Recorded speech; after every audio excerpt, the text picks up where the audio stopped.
Alexandria R. Guzman for the welcome remarks.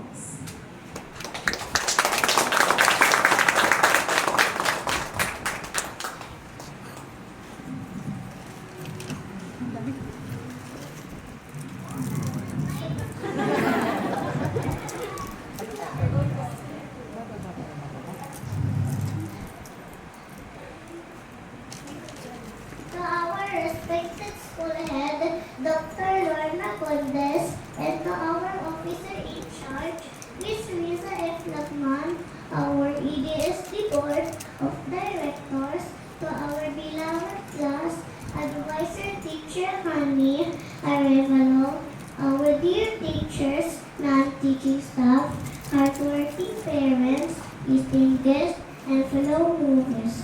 Ladies and gentlemen, a blessed afternoon. Thank you for being with us today. It is my pride and joy to welcome all of you to our moving up ceremony. First, I would like to thank our Almighty God for this special day. Thank you to all our teachers, especially to Teacher Hani, for your patience and love. To all hardworking non-teaching staff of EDSP, thank you for taking care of our school.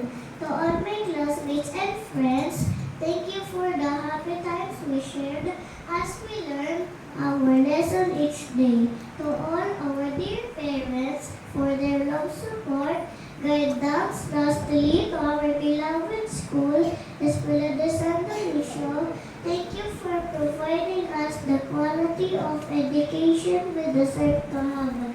As we move to the next level, let us always remember the lessons we learned and continue to dream big.